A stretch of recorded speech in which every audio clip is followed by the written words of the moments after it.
بسم اللہ الرحمن الرحیم۔ شروع اللہ کے نام سے جو بڑا مہربان نہایت رحم والا ہے۔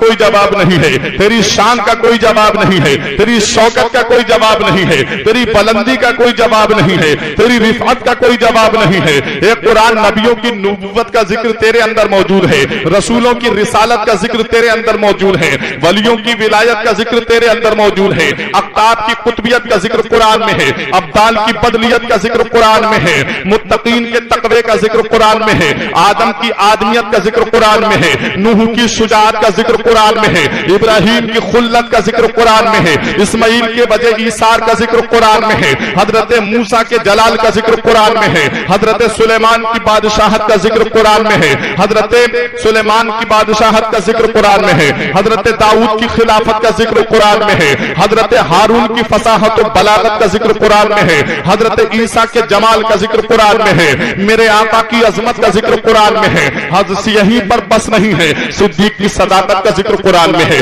فاروق کی عدالت کا ذکر قرآن میں ہے، عثمان کی سخاوت کا ذکر قرآن میں ہے، علی کی شجاعت کا ذکر قرآن میں ہے،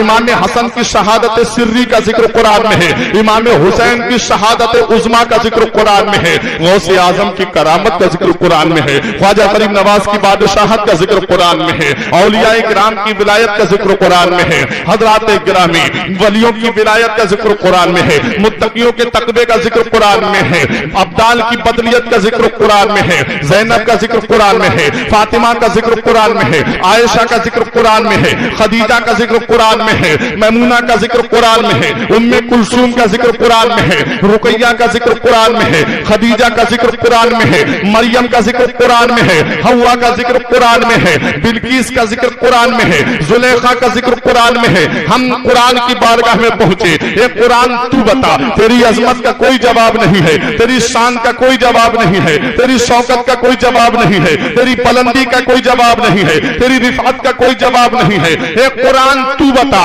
اے قرآن ہم تیری بارگاہ میں آئے ہیں، بڑی یاس و امید کے ساتھ آئے ہیں، بڑی حسرت دل میں لے کر کے آئے ہیں، بڑی آرزویں دل میں لے کر کے آئے ہیں۔ اے قرآن تو بتا، اس دنیا میں بہت سے مذہب پائے جا رہے ہیں، بہت سے دھرم پائے جا رہے ہیں، بہت سے ادیان پائے جا رہے ہیں۔ اے قرآن تو بتا کہ سب سے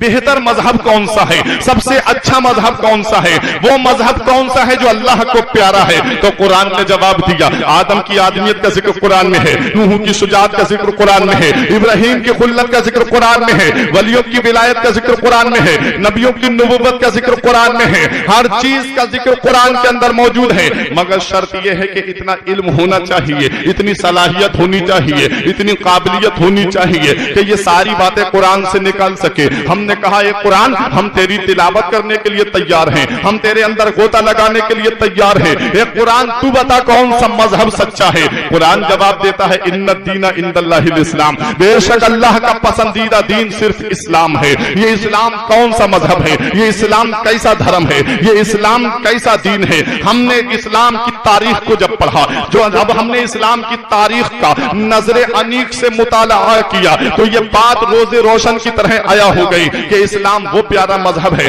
جس کی خاطر حضرت ابراہیم کو آگ میں ڈالا گیا، اسلام وہ پیارا مذہب ہے جس کی خاطر حضرت ابراہیم نے اپنے بیٹے کے حلق پہ چھری چلا دی، اسلام وہ پیارا مذہب ہے جس کی خاطر میرے آقا کو مکے سے نکالا گیا، اسلام وہ پیارا مذہب ہے جس کی خاطر میرے آقا کو مدینے میں بھی چین کی سانس لینے نہیں دیا، اسلام وہ پیارا مذہب ہے جس کی خاطر حضرت بلال کو جلتی ہوئی آگ پہ لٹایا گیا، اسلام وہ پیارا مذہب ہے جس کی خاطر حضرت خباب کو سولی پہ چڑھایا گیا، حضرت خباب کو آگ کے شعلوں پہ لٹایا گیا، اسلام وہ پیارا مذہب ہے جس کی خاطر حضرت خبیب کو سولی پہ چڑھایا گیا، اسلام وہ پیارا مذہب ہے جس کی خاطر میدان کربلا میں امام حسین کو 3 دن کا بھوکا پیاسا رکھ کر کے بڑی بے رحمی کے ساتھ میدان کربلا میں شہید کیا گیا، اسلام وہ پیارا مذہب ہے جس کی خاطر امام احمد ابن حنبل کی برہنہ پشت پر بغداد کے بازار میں کوڑے لگائے لگائے گئے تھے اسلام کیا چاہتا ہے،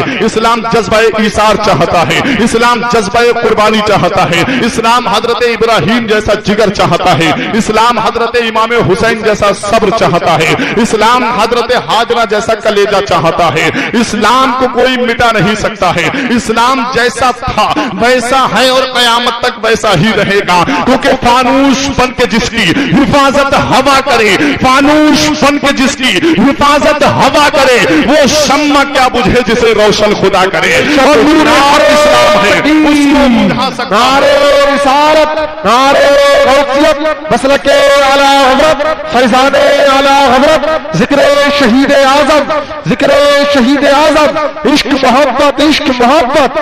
عشق محبت، عشق محبت، حضرت علامہ مولانا فرقان مرزا صاحب قبلہ، نعرہ تکبیر، نعرہ رسالت۔ نور حق اسلام ہے، اس کو بجھا سکتا ہے کون؟ جس کا حامی ہو خدا اس کو مٹا سکتا ہے کون؟ حضرات اب میں اپنے اصل موضوع کی طرف آ رہا ہوں۔ اسی اسلام کی خاطر کیسی کیسی قربانیاں دی گئی ہیں، اسی اسلام کی خاطر کیسی کیسی جنگیں ہوئی ہیں۔ حضرات میں نے خطبہ مسونہ کے بعد جس آیت کریمہ کی تلاوت کرنے کا شرف حاصل کیا ہے، اللہ قرآن میں ارشاد فرماتا ہے، قل اے محبوب صلی اللہ علیہ وسلم آپ اپنے امتیوں سے فرما دیجئے، کیا فرما دیجئے؟ یہ فرما دیجئے اے لوگو تمہیں میرے صدقے میں مال ملا، تمہیں میرے صدقے میں جان ملی، تمہیں میرے صدقے میں اولاد ملی، تمہیں میرے صدقے میں ایمان ملا، تمہیں میرے صدقے میں رحمان ملا، یہی نہیں بلکہ تمہیں میرے صدقے میں قرآن ملا۔ لیکن حق تبلیغ پر میں تم سے کوئی اجرت طلب نہیں کرتا، کوئی معاوضہ طلب نہیں کرتا، کوئی بدلہ طلب نہیں کرتا، کوئی اس کی قیمت طلب نہیں کرتا، الا المودۃ فی القربى، مگر اپنے اہل بیت کی محبت تم سے طلب کرتا ہوں، تم میرے اہل بیت سے محبت کرتے رہنا۔ اب ایک سوال پیدا ہوا کہ اہل بیت میں کون آتے ہیں، کن سے محبت کا سوال کیا جا رہا ہے؟ تو ترمذی شریف جلد ثانی باب و مناقب اہل بیت کی حدیث پاک سنو، ان عمرو ابن ابی سلمہ قال لما نزلت هذه الآیہ انما یرید اللہ لیذهب عنکم الرجس اہل البیت ویطہرکم تطہیرا فی بیت ام سلمہ فدعا النبی فاطمہ وحسنا وحسینا فجل لهم بکسا وعلی خلف ظہرہ فجل لهم بکسا ثم قال اللہم ہؤلاء اہل بیتی فاذہب عنہم الرجس وطہرہم تطہیرا۔ حضرات یہ آیت کریمہ حضرت ام سلمہ کے گھر میں نازل ہوئی کہ اے نبی کے گھر والوں، اللہ رب العزت تم سے ہر طرح کی گندگی کو، ناپاکی کو دور فرمانے کا ارادہ فرماتا ہے۔ جب یہ آیت کریمہ ام سلمہ کے گھر میں نازل ہوئی تو میرے آقا نے حضرت فاطمہ کو بلایا، حضرت امام حسن اور حسین کو بلایا، فجل لهم بکسا، اور اپنی چادر کے نیچے چھپا لیا، وعلی خلف ظہرہ، ان کے بعد حضرت علی آئے، فجل لهم بکسا، اور ان کو اپنی چادر کے نیچے چھپا لیا، ثم قال اللہم ہؤلاء اہل بیتی، رب کی بارگاہ میں عرض کی مولا یہ میرے اہل بیت ہیں، فاذہب عنہم الرجس، مولا ان سے ہر طرح کی ناپاکی کو دور فرما دے، وطہرہم تطہیرا، اور انہیں خوب خوب پاک کر دے۔ حضرات پتہ چلا اہل بیت میں حضرت علی آتے ہیں، اہل بیت میں حضرت فاطمہ آتی ہیں، اہل بیت میں امام حسن آتے ہیں، اہل بیت میں امام حسین آتے ہیں۔ حضرات اب میں آپ کو بتانا چاہتا ہوں، حضرت علی رضی اللہ تعالی عنہ کی عظمت ذرا ملاحظہ کیجئے، حضرت علی کا ذرا مقام ملاحظہ کیجئے۔ آج تاریخ اٹھا کے دیکھو، یہاں پر بہت سے لوگ بیٹھے ہوئے ہیں، یہاں کچھ لوگ تو کرترا کے ہوں گے، کچھ لوگ یہاں پر گھنسا کے ہیں، کچھ لوگ یہاں فتح گنج کے ہیں، کچھ لوگ یہاں پر بریلی شریف کے ہیں، کچھ لوگ قرب و جوار کے ہیں۔ حضرات جب آپ کسی سے اس کے جائے پیدائش کو پوچھیں گے تو وہ یہی کہے گا کہ میں فلاں جگہ کا رہنے والا ہوں، میں جہاں کا رہنے والا ہوں، میں قصبہ سیتھل کے پاس پنوا کا رہنے والا ہوں، میں اپنی جائے پیدائش کو بتاؤں گا۔ مولانا حامد رضا صاحب قبلہ سے پوچھا کہ آپ کہاں پیدا ہوئے؟ انہوں نے کہا کہ میں پورنیہ بہار کی سرزمین پہ پیدا ہوا۔ عقیل صدیقی سے پوچھا، انہوں نے کہا کہ میں تریا پور بریلی شریف کی سرزمین پہ پیدا ہوا۔ حضرات ہر انسان اپنی اپنی جائے پیدائش بتاتا ہے، لیکن ہم نے یہی سوال جب مولا علی سے کیا، اے علی آپ بتائیے آپ کہاں پیدا ہوئے، اے علی آپ کی جائے پیدائش کہاں ہے؟ تو حضرت علی نے جواب دیا تاریخ سے پوچھ لے۔ میں نے تاریخ سے کہا اے تاریخ تو بتا مولا علی کہاں پیدا ہوئے ہیں؟ تو تاریخ نے کہا ذرا دیکھ لے علی کہاں پیدا ہوئے ہیں۔ میں نے تاریخ کا مطالعہ کیا تو میرے سامنے یہ بات نکل کر کے آئی کہ حضرت علی کی والدہ فاطمہ بنت اسد خانہ کعبہ کا طواف کر رہی ہیں۔ ایک چکر لگایا، دو چکر لگائے، تین چکر لگائے، چار چکر لگائے، پانچ چکر لگائے، چھ چکر لگائے، اور جب ساتواں چکر حضرت علی کی والدہ نے لگایا تو پیٹ میں درد شروع ہو گیا، درد ذہن شروع ہوا، حضرت علی کی ولادت کے آثار ظاہر ہونے لگے۔ حضرات گرامی، حضرت فاطمہ بنت اسد خانہ کعبہ کا طواف کر رہی ہیں، اور جب درد شروع ہوا رب کی بارگاہ میں عرض کیے میرے مولا فاطمہ کی پردہ دری نہ ہونے پائے، اے میرے مولا میں ایسے عالم میں گھر بھی نہیں پہنچ سکتی ہوں، اے میرے مولا میں کیا کروں؟ تو غیب سے آواز آتی ہے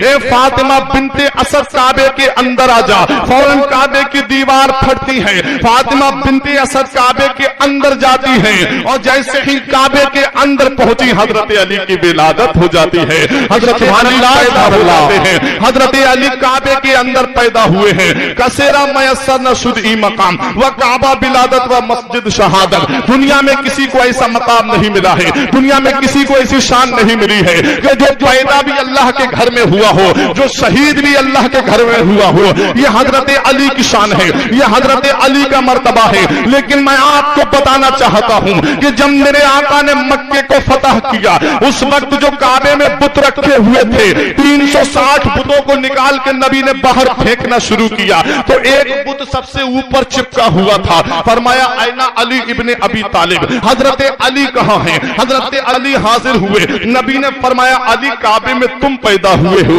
کعبے کو بتوں سے تم پاک کرو۔ حضرت علی نے عرض کیا آقا کیسے؟ یہ تو بہت اوپر چپکا ہوا ہے۔ نبی نے ارشاد فرمایا علی میرے کاندھے پہ سوار ہو جاؤ اور میرے کاندھے پہ چڑھ کر کے اس بت کو توڑ دو۔ حضرت علی نے عرض کیا یا رسول اللہ میرے ماں باپ آپ کی عظمت پہ قربان ہوں، آقا کاندھا نبی کا قدم علی کا ایسا نہیں ہو سکتا۔ آقا میری تمنا یہ ہے، میری خواہش یہ ہے، میری آرزو یہ ہے، میری چوائس یہ ہے یا رسول اللہ کاندھا علی کا ہو اور قدم نبی کا ہو، آپ میرے کاندھے پہ سوار ہو جائیے اور اس بت کو توڑ دیجئے۔ نبی نے ارشاد فرمایا علی تو ایک بات بھول رہا ہے، تو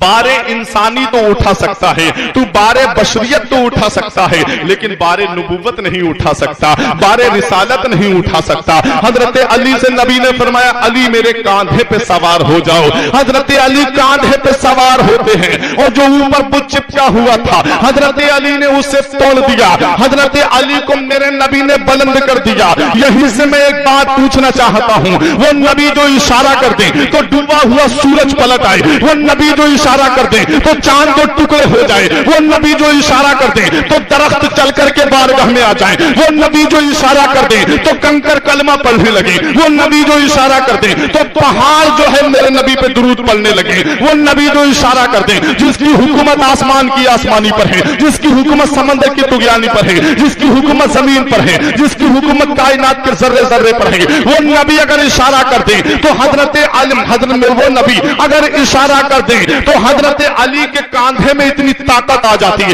اگر اپنا دست مبارک رکھتے تو حضرت علی کے کاندھے میں اتنی قوت آ جاتی کہ نبی چڑھ کر کے توڑ دیتے، لیکن نبی نے حضرت علی کو ہی کاندھے پہ کیوں سوار کیا؟ تو یہی بات میرے ذہن میں کھٹک رہی تھی۔ میں نے نبی کی بارگاہ میں عرض کیا یا رسول اللہ میرے ماں باپ آپ کی عظمت پہ قربان ہوں، آپ نے علی کے کاندھے پر اپنا دست مبارک کیوں نہیں رکھا؟ آپ نے علی کو اپنے کاندھے پہ کیوں سوار کیا؟ تو گنبد خضرا سے آواز آتی ہے میرے غلام تجھے پتہ نہیں ہے نبی نے علی کو بلند کر دیا ہے، اب کوئی مائی کا لال گرا نہیں سکتا ہے، نبی نے علی کو اونچا کر دیا ہے، اب کوئی مائی کا لال نیچا نہیں کر سکتا ہے۔ یہ حضرت علی کی شان ہے، زمانے کی نگاہوں میں وہ رسوا ہو نہیں سکتا، زمانے کی نگاہوں میں وہ رسوا ہو نہیں سکتا، اور نبی کر دے جسے اونچا وہ نیچا ہو۔ بے شک سبحان اللہ سبحان اللہ، اے ہے با با با با سبحان اللہ سبحان اللہ سبحان اللہ۔